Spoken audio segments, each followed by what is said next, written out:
Assalamualaikum. I am Uruज Hera, your English language instructor. I hope you all are well.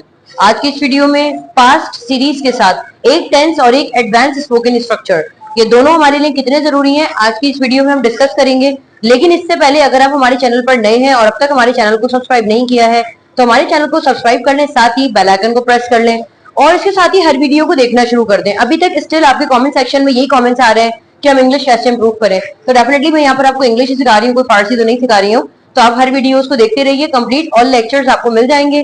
Day first से देखें और video को complete देखें, क्योंकि इंग्लिश सीखने का सफर इतना आसान नहीं होता। अगर आप 7 से 8 मिनट की वीडियो भी कंप्लीट नहीं देख सकते तो इसका मतलब आप कुछ भी नहीं कर सकते, क्योंकि मेरी ऑलरेडी वीडियो की ड्यूरेशन काफी कम होती है। आपके नॉर्मल एक जितना आप देख सकते हैं उतना मैं बनाती हूँ। तो आपके ये तमाम सवाल एक तरीके से वैसे भी फजूल है। तो आइए जरा बढ़ते हैं आगे, हम डिस्कस करते हैं कि आज की वीडियो में हम क्या करने जा रहे हैं। आज की इस वीडियो में हम पास्ट के हवाले से बात कर रहे हैं। ऑल्दो हमारा पास्ट कोई नया नहीं है और हम जानते हैं कि माजी किसे कहते हैं, लेकिन माजी को लेकर मैं यहाँ 2 अलग तरह के जुमलों के साथ आज आई हूँ।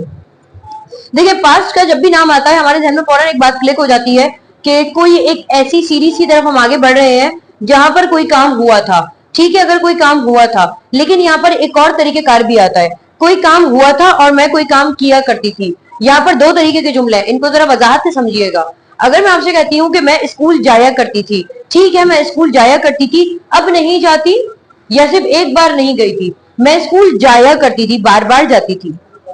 और अगर मैं किसी एक दूसरे जुमले की तरफ इशारा करूं कि मैं स्कूल गई थी, मैं स्कूल गई थी, हो सकता है मैंने एक तरफ इशारा किया हो कि मैं एक मर्तबा गई थी, लेकिन अगर मैंने कहा कि मैं बार बार स्कूल जाया करती थी, that is called repeated action.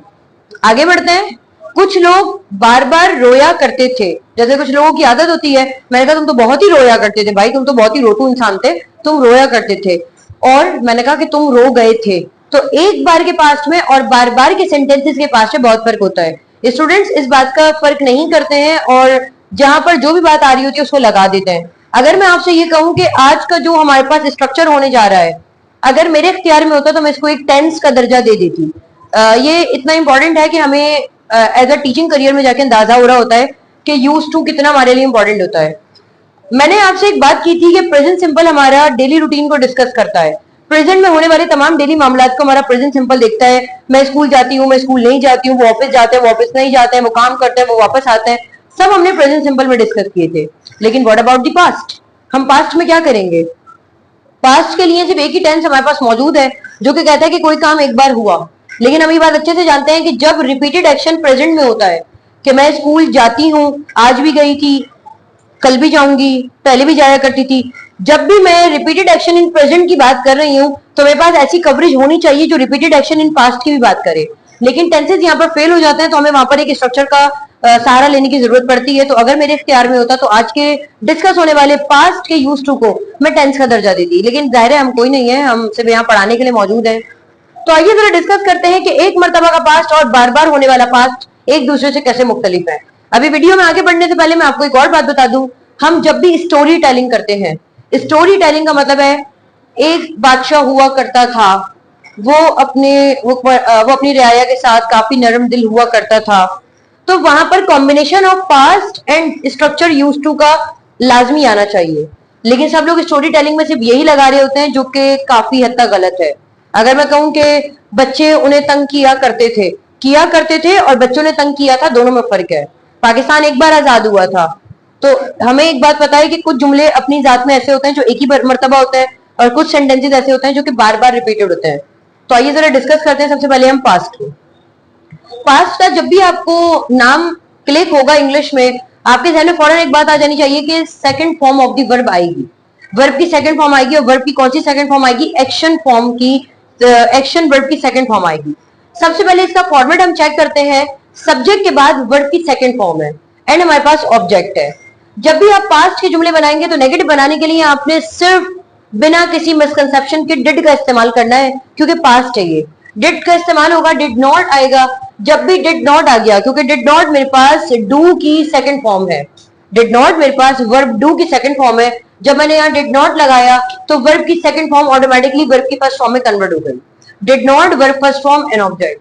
अगर मैं इसका सवालिया जुमला बनाती हूँ, इंटेरोगेटिव सेंटेंस बनाऊंगी, तो डिड पहले आएगा, देन सब्जेक्ट आएगा, देन वर्ब की फर्स्ट फॉर्म एन ऑब्जेक्ट। आपके लिए ये बात नहीं है, हमने इसको पास्ट सिंपल में भी डिस्कस किया था।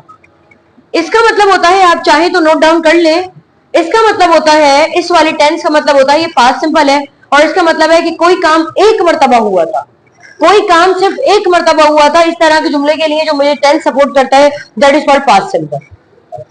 दे मेड अ कंट्री, मैंने कहा कि उन्होंने मुल्क बनाया था, दे मेड अ कंट्री, लेकिन मैंने कहा कि उन्होंने मुल्क नहीं बनाया था, they did not make a country. जब डिड नॉट आया तो मेड मेरे पास वर्ब की फर्स्ट फॉर्म मेक में कन्वर्ट हो गया, they did not make a country.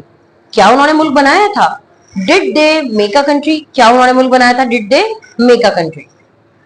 She raised her voice, raise के साथ ईडी लग गया है, तो सिर्फ डी लग गया है, इसका मतलब है उठाना या जगाना। यहाँ रेज्ड का लफ्ज वॉइस के साथ इस्तेमाल हुआ है, तो इसका मतलब है उस लड़की ने अपनी आवाज उठाई थी, अपनी आवाज बुलंद की थी, या हो सकता है उसने कुछ बोला हो। She raised her voice, raise the voice का मतलब होता है किसी के खिलाफ आवाज उठाना, ये हमारे पास एक वर्ब होता है। और रेज द वॉइस, मैंने कहा कि you need to raise your voice, आपको अपना अपना पैगाम देने की जरूरत है। शी रेज्ड हर वॉइस, उसने अपना पैगाम दिया था, या उसने अपनी आवाज बुलंद की थी। शी रेज्ड हर वॉइस, अगर मैं कहती हूँ कि नहीं की भाई उसने, she did not raise her voice, तो रेज वापस वर्ब की फर्स्ट फॉर्म में कन्वर्ट हो गया, she did not raise her voice. क्या उसने अपनी आवाज उठाई थी? Did she raise her voice? ये कुछ एक्शन वोकेबलरी है। अब इसको डिस्कस करने से पहले मैं चाहूंगी आप मजीद सेंटेंसेस बना सकते हैं। बहुत आसान सा फॉर्मेट है कि सब्जेक्ट के बाद डायरेक्टली वर्ब की सेकंड फॉर्म आएगी एंड देन ऑब्जेक्ट आ जाएगा। फॉर एग्जांपल मैंने कहा कि मैंने पार्टी अरेंज की थी, आई अरेंज्ड द पार्टी। मैंने पार्टी ऑर्गेनाइज की थी, आई ऑर्गेनाइज्ड द पार्टी। नहीं की थी, I did not organise the party. उन लोगों ने मुझसे राब्ता किया था, दे कॉन्टेक्टेड मी। मैंने उनसे राब्ता नहीं किया, आई डिड नॉट कॉन्टेक्ट देम। तो मुझे ये बात समझ आ रही है कि सब्जेक्ट के बाद डायरेक्टली वर्ब की सेकंड फॉर्म आ जाने से मैं पास्ट सीरीज में एंटर हो जाती हूँ, और नेगेटिव बनाने के लिए आपने सिर्फ डिड नॉट का इस्तेमाल करना होता है। यहाँ कुछ एक्शन वोकैबुलरी है, मैं चाहूंगी जरा आप इनको भी डिस्कस कर लें। परफॉर्म एब्ल्यूशन का मतलब होता है वजू करना। पास्ट में यहाँ पर परफॉर्म्ड हो जाएगा, एब्ल्यूशन अपनी जगह ही रहेगा। चकमा देना, किसी को धोखा देना, किसी से फरार इख्तियार कर लेना, डॉज कहलाता है, डॉज। क्रिएट फैंटेसी का मतलब होता है किसी को सब्ज बाग दिखाना, यानी किसी से झूठ झूठ बोलकर उसे तसल्ली देना या आश्रय में रखना। इसके बाद है अपडेट। अपडेट का मतलब होता है इत्तला देना, किसी को इन्फॉर्म करना। मैसेज, पैगाम देना, किसी को पैगाम देने को मैसेज कहते हैं। बेक, सेकना, केक वगैरह है या बेकरी की जो हमारे पास आइटम्स होते हैं, इनको हम सेकना कहते हैं, इनको हम पकाने के लिए कुक या मेक नहीं कहते हैं। फॉर एग्जाम्पल मैंने केक बनाया था, बनाना उर्दू में आ रहा है, लेकिन सिंपल सी बात है केक वगैरह के लिए बेक का लफ्ज होता है, तो इसीलिए हम कहते हैं आई बेक द केक। तो ईडी जरूर आएगा, इसका जरूर ख्याल रखिएगा। एंड फ्लैटर का मतलब होता है चापलूसी करना। चापलूसी करने का मतलब होता है किसी की झूठी झूठी तारीफें करना ताकि उससे कोई फायदा हासिल हो सके, दैट इज कॉल्ड चापलूसी करना। तो अब हमें समझ आया कि एक मर्तबा का काम जब हमने पास्ट में डिस्कस किया तो पास्ट सिंपल है। अब मैं आगे बढ़ती हूँ और मैंने आपको कहा आज का ये स्ट्रक्चर बहुत इंपॉर्टेंट होने वाला है, आपके जहन में होना चाहिए, दोनों का फर्क वाज़ेह होना चाहिए। यूज्ड टू, यूज्ड टू का मतलब होता है कि कोई काम मैं किया करती थी। यहां पर मतलब है कि मैंने कोई काम किया था, यहां पर मतलब है कि मैं कोई काम किया करती थी, इस बात का ख्याल रखिएगा। सब्जेक्ट के बाद यूज्ड टू आ रहा है, तो जब भी मेरे पास याद रखिएगा इंग्लिश में टू आता है, इसके बाद ऑटोमेटिकली मेरे पास वर्ब की फर्स्ट फॉर्म आती है, देन ऑब्जेक्ट। चाहे आप पास्ट भी हैं तब भी टू के बाद वर्ब की फर्स्ट फॉर्म ही आएगी। जब आपने नेगेटिव बनाना है तो वही डिड का इस्तेमाल हम करेंगे, लेकिन डिड के इस्तेमाल के साथ यूज्ड मेरे पास यूज में कन्वर्ट हो जाता है, देन वर्ब की फर्स्ट फॉर्म एंड ऑब्जेक्ट। अगर मैं सवाल पूछूंगी तो डिड पहले आएगा, subject then used to, then verb की फर्स्ट फॉर्म एंड ऑब्जेक्ट। कुछ भी नहीं करना है, सब्जेक्ट के बाद यूज्ड टू आएगा, यूज्ड टू के बाद वर्ब की फर्स्ट फॉर्म आएगी, एंड देन मेरे पास ऑब्जेक्ट आएगा। अब हम डिस्कस करते हैं दे यूज्ड